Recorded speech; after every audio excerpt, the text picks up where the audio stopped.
Hi எல்லாரும் எப்படி இருக்கீங்க? நல்லா இருக்கீங்களா? இன்னைக்கு பார்த்தீங்கன்னாக்கா, ஒரு பேஷண்ட் முடிச்சுட்டு, ஜலாக்லேருந்து ஜாவ் எப்படி போறேன் அப்படிங்கிறத தான் வீடியோ எடுத்திருக்கேன். அந்த ரோடுகள்லாம் எப்படி இருக்கும்னு காட்டலாம் அப்படின்னு ஒரு ஐடியா இருந்தது. இத நான் தொடர்ந்து 1 மந்த்தா போயிட்டுருக்கேன். சரி நம்ம தொடர்ந்து போற வழி இங்க எப்படி இருக்கு? எல்லாருமே பார்த்தீங்கன்னாக்கா, நெறைய பில்டிங்ஸு, அ ட்ரீஸ் அந்த மாரி கிரீனிஷா இருக்கிற இடத்த மட்டுமே பார்த்துருப்பீங்க இல்லையா? இதுவும் பஹ்ரைன்ல இருக்கிற ஒன் ஆஃப் த பிளேஸ் அப்படிங்கிற மாரி காட்டணுங்கிறதுக்காக தான் இத எடுத்திருக்கேன். இந்த ரோடு எங்க இருக்குன்னா, பஹ்ரைன்ல இருக்கிறவங்களுக்கு கண்டிப்பா தெரிஞ்சிருக்க வாய்ப்பு இருக்கு. லைஃப் ஆஃப் ட்ரீ இருக்கு இல்லையா? அதுலேருந்து ஜாவ் போற வழியில தான் இந்த மாரி இடங்கள்லாம் இருக்கு. இந்த ஆயில் வந்து எடுத்துட்டு இருக்காங்க பாருங்க. நல்ல காத்து. எனக்கு வின்டர் வந்து ஸ்டார்ட் ஆயிடுச்சு இல்லையா? குளிர் அதிகமாகறதுக்கு காத்து ஃபர்ஸ்ட்டு நல்லா வீசிட்டு, அதுக்கப்புறம் குளிர் வந்து அதிகமாகும். அந்த மாரி குளிர் முடியும்போது, இந்த மாரியான ஒரு மழை பெய்யறதோ, காத்தடிக்கிறதோ இருந்தது அப்படின்னாக்க, வெயில் அதிகமாகும். இப்போ வந்து குளிர் அதிகமாகறதுனால இந்த மாரி வந்து காத்து வீசிட்டுருக்கு. இந்த வீடியோவ நான் கண்டிப்பா நீங்க தெரிஞ்சுக்கணும்னு நான் எடுத்திருக்கேன். எப்படி இருக்கு பாருங்க நம்ம பஹ்ரைன்குள்ள இருக்கிறவங்க, இது மாரி அவுட்டர்ல இருக்கிறத பார்த்தோம் அப்படின்னாக்கா, நம்ம பஹ்ரைன்லயா இருக்கிறோம் அப்படிங்கிற மாரி தோணும். நான் ஒரு 10 டேஸ் வந்து ரொம்ப எக்ஸைட்மெண்ட்டா இருந்தது. இது வழியா போறது, வர்றதெல்லாம். ஏன்னா, ஒரு சில கார்கள் மட்டும் தான் போயிட்டுருக்கும் அங்க. ரொம்ப அதிகமான காருங்களும் வராது. எவ்வளோ புழுதி பறக்குது பாருங்க. இந்த பக்கம்லாம் பார்த்தீங்கன்னாக்கா, அந்த வீடு கட்டுறதுக்கு தேவையான கன்ஸ்ட்ரக்ஷனுக்கு தேவையான சில சாண்ட் எல்லாம் இங்க இருக்கும். அதுக்கப்புறம் பார்த்தீங்கன்னாக்கா, நான் இப்ப எந்த வழியா போயிட்டுருக்கேன்னா, இப்ப என்னோட ரைட் சைட்ல டெல்மான் சிமெண்ட் ஃபேக்ட்ரி இருக்கு. அந்த சிமெண்ட் அங்க வந்து ரெடி பண்ணுவாங்கன்னு நெனைக்கிறேன். இந்த மாரி ஃபுல்லா லாரியெல்லாம் தான் போயிட்டுருக்கும். கொஞ்சம் எடுக்கறது கஷ்டமா தான் இருந்தது. இருந்தாலும் சரி கொஞ்சம் வீடியோ எடுத்துட்டேன். அத ஃபினிஷ் பண்ணிடலாமே அப்படின்னு சொல்லிட்டு எடுத்துட்டுருக்கேன். இன்னும் ஒரு 15 மினிட்ஸ்ல இங்கேருந்து நான் ஜாவ் வந்து ரீச் பண்ணிடுவேன். இப்ப நான் ஜாவ் வந்து கனெக்ட் ஆக போது. இப்ப மேல ஒரு பிரிட்ஜ் இருக்கு இல்லையா? அந்த பிரிட்ஜ் வழியா நம்ம போயிட்டு, அப்படியே கீழ இறங்குவோம். கீழ இறங்கும்போது அங்க தான் கடல்லாம் இருக்கு. நம்ப கடல் மட்டத்தோட மேல இருந்துட்டுருக்கோம். பொதுவா எல்லாருக்கும் இருக்கிற கேள்வி தான். வெளிநாட்ல இருக்காங்க, ஜாலியா தான் இருப்பாங்க. அதுவும் இல்லாம ஒயிட் காலர் ஜாப் நல்லா தான் இருப்பாங்கன்னு. ஒருத்தவங்களுக்கும் பார்த்தீங்கன்னா, அதுக்கு தகுந்த மாரியான கஷ்டமான ஒரு வேலைகள் இருக்கும். ஒரு இடத்துல நம்ம வேலை பண்றோம். அந்த ஒர்க்கு வந்து எவ்வளோ வந்து உங்களுக்கு அதிகமா நீங்க பண்றீங்களோ, அதுக்கு தகுந்த மாரி தான் உங்களுக்கு சேலரியும் குடுப்பாங்க. யாரும் ஃப்ரீயா உட்காந்து இருந்துட்டு அந்த மாரி பணமே இங்கலாம் வாங்கவே முடியாது. நம்ம நெனச்சிட்டுருப்போம், இங்கலாம் சேலரி அதிகம் இல்ல வெளியில ஒர்க் பண்ணன்னு. அந்த நீங்க சேலரி வாங்குற அளவுக்கான வேலைகள் இங்க அதிகம் இருக்கு. இப்ப நான் வந்து அப்படியே எனக்கு கீழேருந்து காமிச்சேன் இல்லையா? இப்ப மேல பிரிட்ஜ் போயிட்டுருக்குன்னா, அந்த பிரிட்ஜ வந்து நான் ரீச் ஆயாச்சு. இதுலேருந்து நான் கீழ வந்து கடல் இருக்கிறதையும் நான் காட்டுறேன். இப்ப நான் கீழ தான் வந்தேன் இல்லையா? இந்த ரோடு இருக்கு பாருங்க கீழ. அங்கேருந்து தான் நான் வந்தேன். இந்த பிரிட்ஜ மேல உங்களுக்கு காட்டுனேன். இப்போ கீழ இறங்கும்போது ஆப்போசிட்ல அப்படியே பீச் இருக்கும். அதையும் காட்டுறேன் பாருங்க. முன்னாடிலாம் கார் ஓட்டும்போது வீடியோ எடுக்க கூடாது. அது தப்பு தான். இப்ப கூட தப்பு தான். வீடியோ எடுத்துட்டு இருக்கிறது தப்பு தான். இருந்தாலும் ரொம்ப ஸ்லோவா தான் போயிட்டு ஸ்டாண்ட்ல ஃபிக்ஸ் பண்ணி அந்த மாரி எடுத்துட்டுருக்கேன் நகர்த்தி. ஸ்ட்ரெயிட்டா எடுக்கும்போது ஸ்டாண்ட்ல வச்சேன். இப்போ ஃப்ரண்ட்ல எடுக்கும்போது கையில எடுத்தாச்சு. ஸ்டேரிங்க்கு முன்னாடி ஒரு ஸ்டாண்ட் இருக்கு. அதில வச்சு ஹோல்ட் பண்ணாக்கா அழகா எடுத்துட்டே வருது. இப்போ நம்ம கீழ போயிட்டுருக்கோம்ல, அங்க பீச் இருக்கு பாருங்க. நான் இப்போ ஸ்ட்ரெயிட்டா போயிட்டு ரைட்ல கட் பண்ணிடணும். இங்க பார்த்தீங்கன்னாக்கா, அ சில மிலிட்டரி ஆஃபீஸ் அந்த மாரி இருக்குன்னு சொல்றாங்க. ஜெலாக்கோட health care center left side இருக்கிறது. அதுக்கப்புறம் இதுலேருந்து ரைட் சைடு நம்ம நேரா போனோம் அப்படின்னாக்கா, இங்க தான் பஹ்ரைனோட ஜெயில்லாம் இருக்கு அப்படின்னு சொல்றாங்க.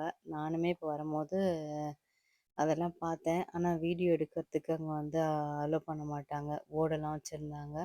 அதனால அங்க எடுக்க முடியல எனக்கு. இப்போ நான் இந்த ரைட் சைடு கட் பண்ணேன்னா ஜாவ், லெஃப்ட் சைட் கட் பண்ணேனாக்கா அஸ்கர் போற வே வந்துரும்.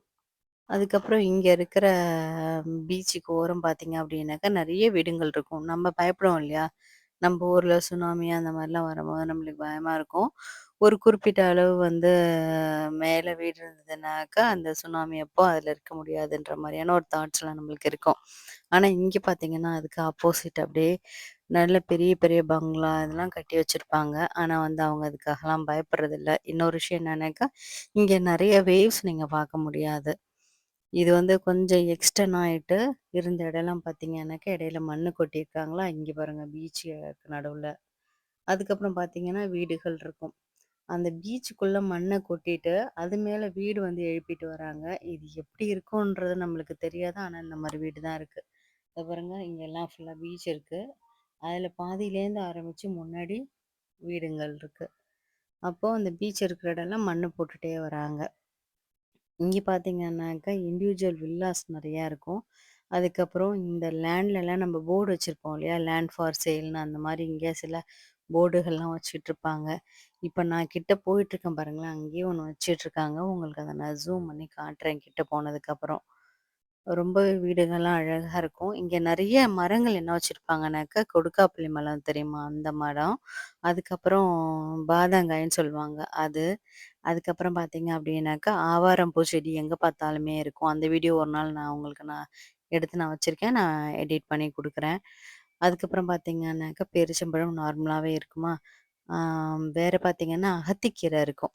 இதெல்லாம் உங்களுக்கு நான் வீடியோ எடுத்து வச்சிருக்கேன். நான் எடிட் பண்ணி உங்களுக்கு நான் போடுறேன். முன்னாடியே நான் ட்ராவல் பண்ணும்போது, சரி வேண்டாம், எடுக்க வேண்டாம் அப்படின்னு நெனப்பேன். இப்ப நான் போற இடங்கள்லாம் பார்த்தீங்கன்னாக்க, ஈஸியா இருக்கு இல்லையா எடுக்கிறதுக்குமே. இப்ப ரோட் சைடு எடுக்கிறத விட, இந்த மாரி சைட்ல எடுக்கிறது எனக்கு ஈஸி. அதனால இத வீடியோ நான் எடுத்திருக்கேன். இண்டிவிஜுவல் வில்லா பாருங்க இந்த சைடெல்லாம். இதெல்லாம் பார்த்தீங்கன்னாக்கா, ரெடி டூ ஆக்குபை அந்த மாரியான கண்டிஷன்ல இருக்கு. இதுல ஃபுல்லா அரபி தான் இருக்காங்கன்றது இல்ல. மற்ற ஆட்களும் இருக்காங்க. இப்ப போர்டு வந்து ரெடி பண்ணிட்டுருக்காங்க பார்த்தீங்களா? இங்க வந்து இந்த இடம் வந்து சேல்க்கு இருக்கு அப்படிங்கிற மாரி.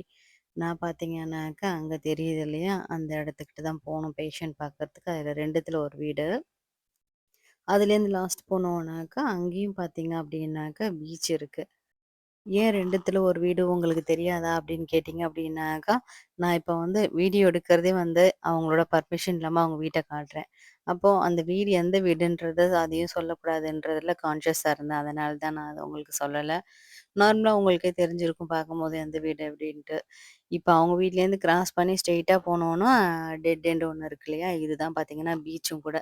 இது ஃபுல்லா மண்ணு கொட்டிட்டு இந்த மாரி வந்து வீடு ரெடி பண்ணியிருக்காங்க. இந்த பக்கமும் லேண்ட் ஃபார் சேல் போட்டிருக்கு. இந்த பக்கமும் லேண்ட் ஃபார் சேல் போட்டிருக்கு. இந்த வீடியோ நான் எடுக்கும்போது எனக்கு கொஞ்சம் பயம்தான். எனக்கு நெறைய பேர் வீடியோ எடுத்துட்டு உள்ளலாம் போயிடுவாங்க இல்லையா? கடலுக்குள்ள போயிடுவாங்க. மேலேருந்து மலையிலேருந்து போகும்போது மலையிலேருந்து விழுந்துருவாங்க. அதெல்லாம் கேள்விப்பட்டுருக்கேன். பார்த்துருக்கோம், செஞ்சிருக்கேன். இப்ப பார்த்தீங்கன்னா, இத எடுக்கும்போது நான் கொஞ்சம் தூரமாவே நின்னுட்டேன். வீடியோ மட்டும் ஜூம் பண்ணியிருக்கேன். நான் கொஞ்சம் தூரத்தில தான் இருக்கேன். ஹேண்ட் பிரேக் போட்டிருக்கேன். பார்க்கிங் பண்ணியிருக்கேன். அதனால நான் சேஃப்டியா தான் பண்ணியிருக்கேன். ஆ கீழ பாருங்க எவ்வளோ ஆழமா இருக்கு. இதுலேருந்து கீழ போனாக்கா பீச்சு. இந்த பக்கம் பார்த்தீங்கன்னா, ஒரு ரெசார்ட் ஒண்ணு இருக்கு. அந்த ரெசார்ட்ல பார்த்தீங்கன்னாக்கா, ஆ போற போட்லாம் இருக்கும். அதெல்லாம் வீடியோ எடுத்திருந்தேன். நெக்ஸ்ட் வீடியோல நான் உங்களுக்கு அத நான் ஷேர் பண்றேன். இப்போ பேஷண்ட் பார்த்து முடிச்சுட்டு இந்த வீடியோ எடுக்கிறேன். இப்ப நான் திரும்பி போம்போது ஒரு இடத்துல போர்டு வச்சுட்டுருக்காங்க அப்படின்னு சொன்னேன் இல்லையா? அந்த இடத்துல வச்சு முடிச்சுட்டாங்க. இப்ப அதையும் உங்களுக்கு நான் காட்டுறேன். எங்க வச்சிருக்காங்கன்னு. இதோ பாருங்க. இந்த நம்பருக்கு நீங்க கால் பண்ணீங்கன்னா, இங்க இருக்கிற லேண்ட் எது ஃப்ரீயோ அது பார்த்தீங்கன்னா, உங்களுக்கு சேல்ஸுக்கு இருக்கிறது உங்களுக்கு அவங்க சொல்வாங்க. இங்க ரொம்ப பீஸ்ஃபுல்லா இருக்கும். நான் அவங்க கிட்ட கேட்டேன். "ஏன் நீங்க மற்ற இடங்கள்லாம் வீடு கட்டாம இவ்ளோ அவுட்டர்ல வந்து கட்டியிருக்கீங்க?" அதுக்கு அவங்க என்ன சொன்னாங்க தெரியுமா? "இங்க தான் பிரைஸ் வந்து கம்மி. அதுவும் இல்லாம எங்களுக்கு இங்க ரொம்பவே புடிச்சிருக்கு. சத்தம் எதுவும் இல்லாம ரிலாக்ஸா நாங்க இருக்கோம்." அப்படின்னு சொல்லிட்டு. ஓகே. அடுத்த வீடியோல பார்க்கலாமா?